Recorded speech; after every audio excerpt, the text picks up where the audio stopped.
Hello, epic viewers from around the multiverse. Prepare to indulge in experiencing sheer bliss, because today another riveting captaining stellar unboxing video is about to be brought to fruition. What items will I be unboxing? What items will I be opening? Without further delay, without further procrastination, allow me to elicit the box. What items are encompassed inside this bulky, hefty, tangible, nifty box? Let's find out. I'm going to demystify the answer to that inquiry right here, right now, so bear with me. It will only take me billions of picoseconds to extract the items from the box and subsequently flaunt them in front of the camera for you to feast your glorious eyes on. Here we go. The unboxing process is about to commence. The unboxing process is officially underway.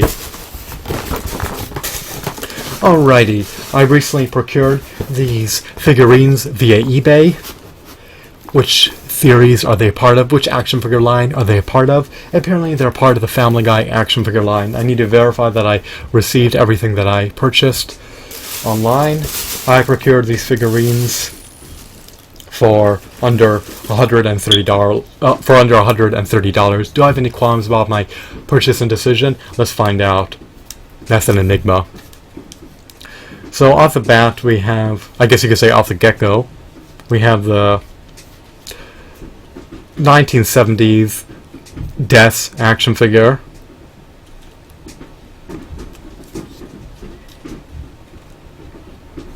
His cloak is seemingly marred with a scratch that disconfigures its appearance. It may be arduous for you to pinpoint unless you see him in person. Can you see that scratch? I'm honing in on it. Does it agitate me? Does it infuriate me? Yes, but I should use this figurine from a holistic perspective. As the totality, this figurine is stellar. He's robust. He's intricate.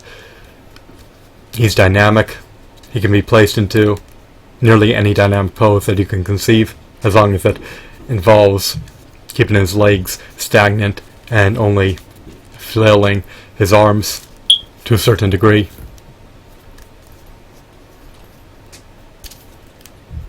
Now, what do I detest about this figurine?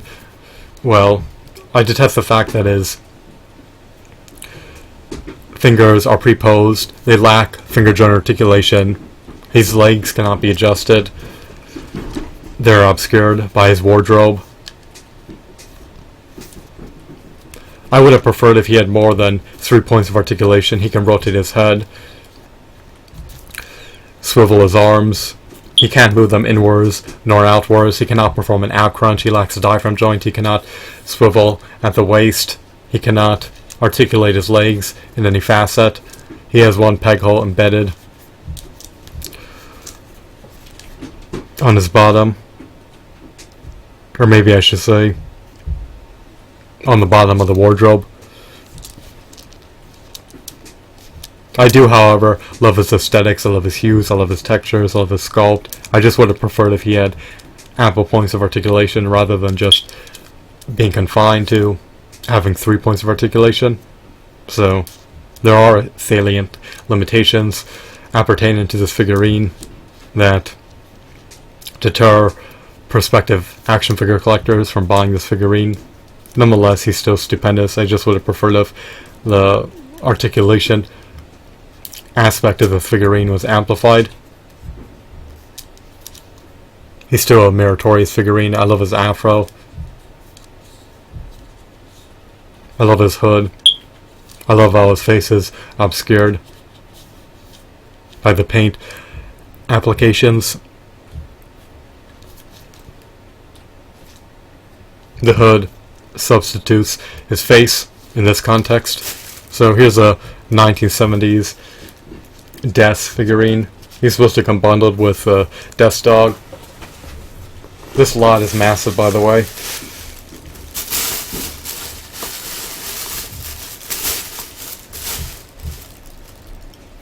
Here's a news reporter from Family Guy, or the news anchor.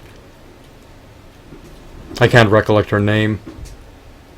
She's not marred with scratches or scuffs or dings or dents. She's in near pristine condition. She's practically unscathed. Again, my only gripes appertaining to this figurine is that she only has 3 points of articulation. I guess that's the trend with these figurines. I guess that's the common theme, or commonality, or a common feature. Actually, I retract my previous statement. She apparently has 5 points of articulation. She could have been more intricate. She could have been more dynamic. She could have been more novel. She's relatively flimsy. Is her face gaunt? Is she slender? Is she slim? Well, she could utilize more plastic, to say the least. Nonetheless, she's not an abysmal figurine, but I would have forgone purchasing her if she didn't come bundled with a lot. She's not very meritorious, in my humble opinion. I don't care too much about the figurine. I should be grateful. I shouldn't wallow in negativity, but I guess you could say I'm opinionated. So it's expected that I have my own sentiments and my own thoughts and my own opinions about action figures and other hunks of plastic that I procure with my hard-earned money. Here's a pirate character from the Family Guy series. He's more intriguing than the news anchor figurine.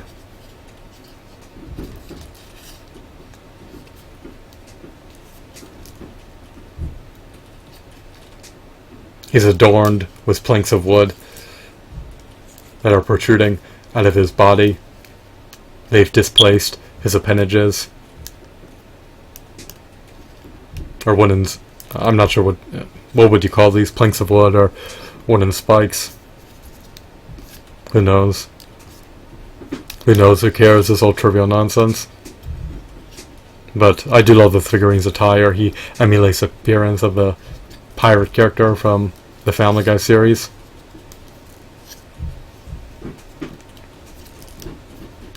And I do like the fact that his appendages are displaced by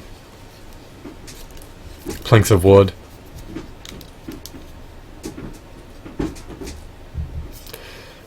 It's unfortunate that he's relegated to a stand, but it's not the end of the world, because if he wasn't, then it would be more arduous to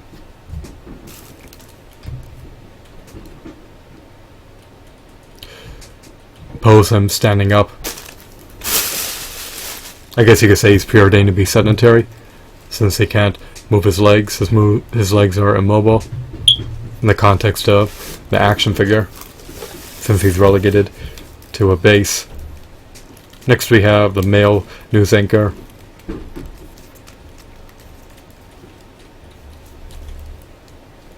He has a double chin. He has an egregious mustache. His appearance is a bit tainted with minute scratches. They're not too much of a issue, but they do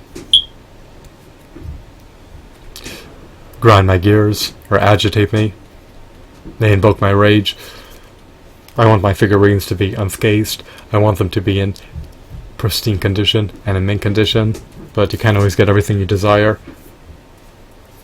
There's no peg holes embedded on the bottom of his shoes. Just like the other figurines, he only has 4 points of articulation. Actually 3 is relatively disappointing. At least he can swivel his waist, but that's not really a redeeming feature. He's still not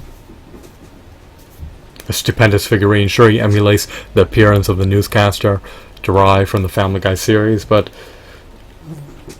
he's slacking articulation wise. Actually, he has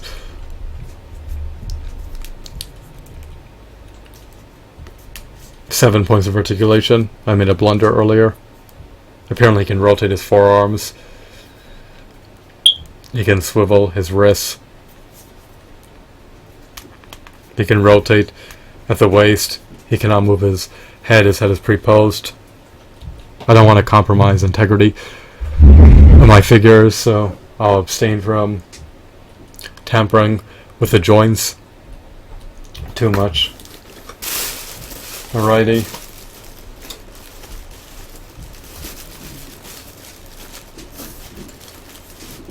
Next we have this character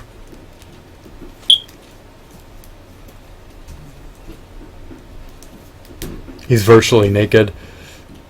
He does wear underwear, so he's technically not naked.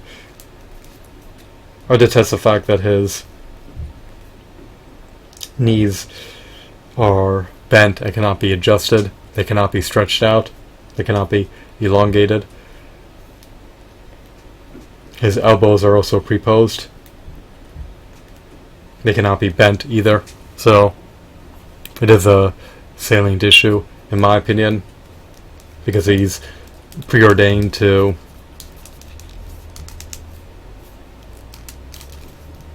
sit rather than stand. So he'll take up more space in the context of width than the standard, typical, average, conventional Family Guy action figure. So here he is. I'm not sure what his moniker is. Maybe it's a Grease Man or something. Who knows? Who cares? He's in better condition than some of the other figurines that I possess. He does not have beady little eyes. They're bulging out. They look like they're dilated. They look like they're protruding out of his eyeball sockets. But it's not too much of an issue. At least he emulates the appearance of one of the Family Guy characters. Followed by him, we have Peter Griffin, who's adorned with astronaut attire.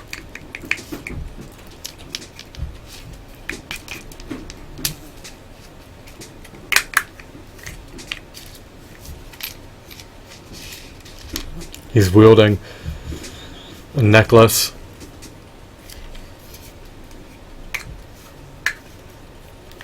He has roughly 5 points of articulation. He can rotate his head. He can ascend his arms and descend them at your own discretion. He can also rotate his forearms to a certain degree. So he has 5 points of articulation. His antenna is intriguing.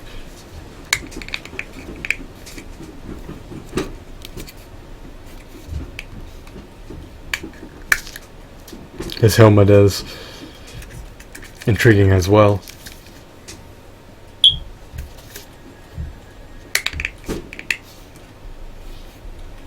The covering for it can be adjusted at your own discretion.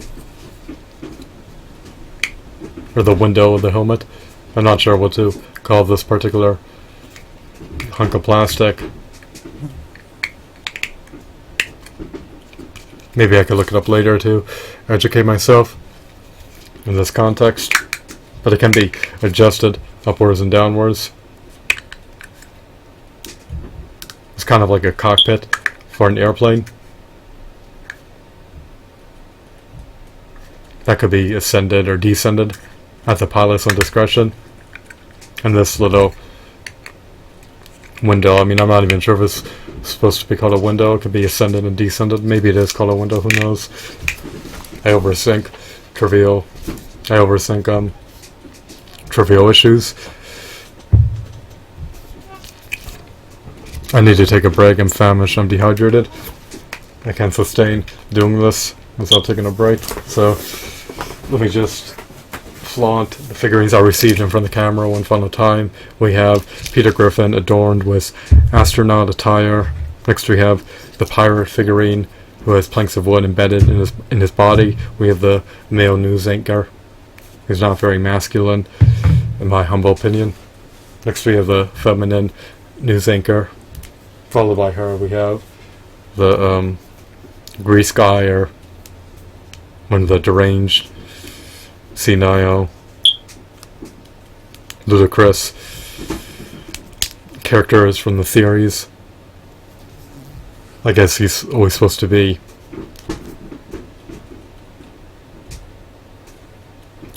inundated with grease,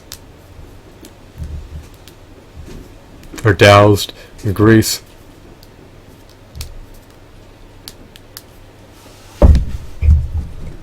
Let me see if I can find his name real quick.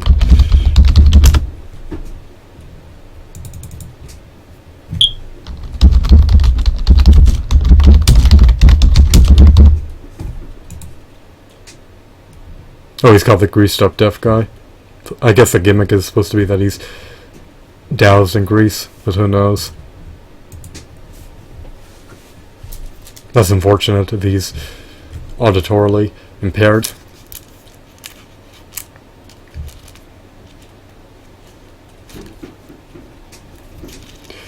Maybe his other senses have augmented post him becoming deaf, but who knows. And then we have the variant of the deaf character. We have the variant of the death character. Sorry about the blunder.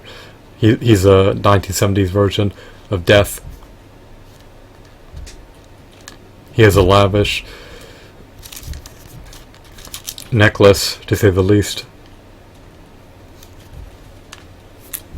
He's missing his face, but that may be embedded in the bowels of the box. That may be confined to the bowels of the box.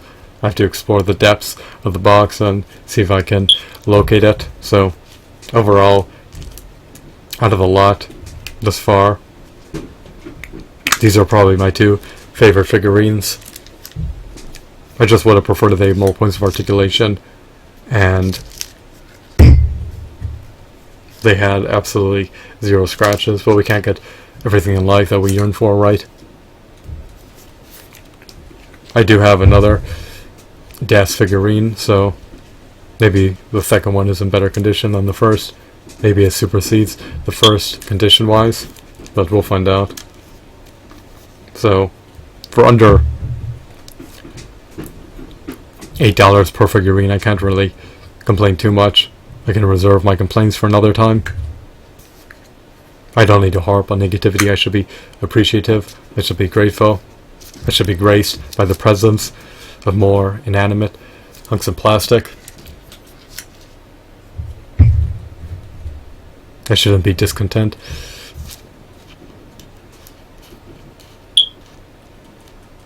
I can't reverse the past, but maybe in the future they'll turn out more Family Guy figurines that are more robust and that are more intricate and that have more points of articulation. These figurines do not have ample points of articulation, so if you're looking for figurines to place into any dynamic pose that you could conceive at all, then forgo buying these figurines. However, if you're an avid devout Family Guy fan, then these figurines will likely appease you. So I'll continue unboxing this action figure lot that I procured via eBay in a future video, so stay tuned for my subsequent videos that are preordained to be released in the pending future. By the time you watch this video, the other unboxing videos of the Family Guy action figure lot will likely be created and uploaded onto the video hosting website, YouTube. So thanks for watching this video. I hope that you deemed it to be enthralling and insightful. Have a wonderful, marvelous day. Goodbye.